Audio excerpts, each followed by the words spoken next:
Maybe first confirm whether you're out of the country. I'm outside of the country for security reasons. Okay. Remember, I come from Rift Valley. Before that, even they said I betrayed the community. In the Facebook, in all social media, I was saying, I've never stepped in my home since that time. I've never even gone beyond my room.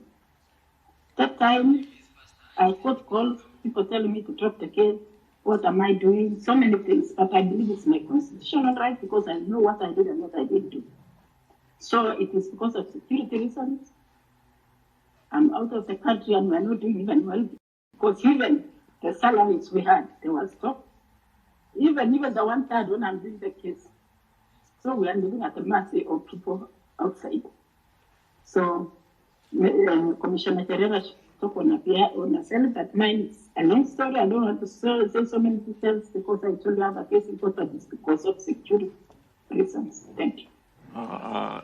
Irene, this is Eugene Wamala. We're in college together. We are actually the same year. You're on campus together at the university. Yes, you know, Ishunga likes saying the school because we went to our land, but I was with the University of Nairobi. We're very sorry to hear that. On a light note, at least now we know how you know Commissioner Irene. We are... No, Irene, we are sorry to hear that you're out of the country.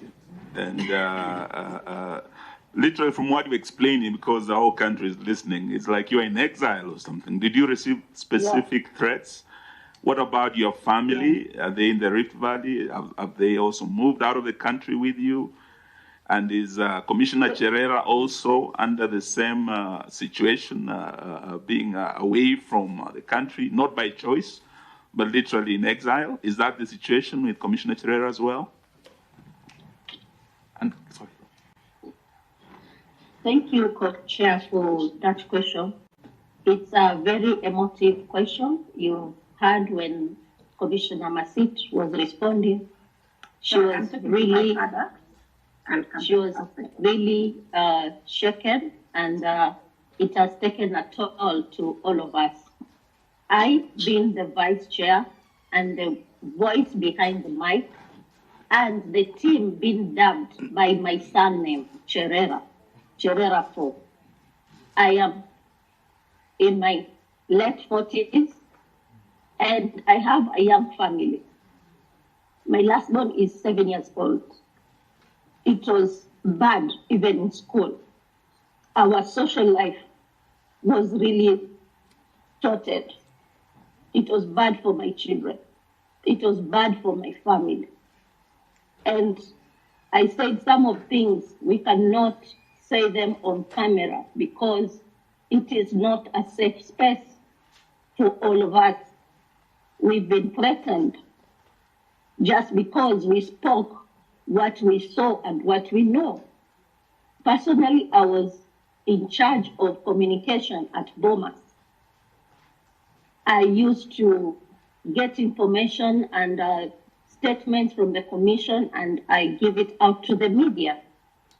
The screens were there to help the same, but came on Friday evening, the screens were stopped.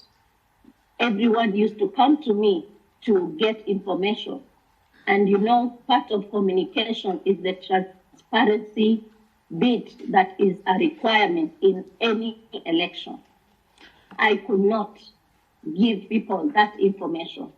I asked the chair that we refresh the screens so that Kenyans can see how many votes we have tallied, how many are remaining, and of course it was going to be helpful for the country to see the trend and also prepare them to the end.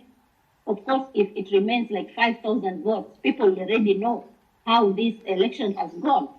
But that was stopped, and it was not something that we had agreed in the commission plenary. I asked about this 2 times, and the chairman said that he was busy tallying. And this tallying, he was doing it alone with selected few. So all of us, even me as the vice chair, was kept out of this information. And that's why, even today, we will stand by our word that we disown this election presidential result.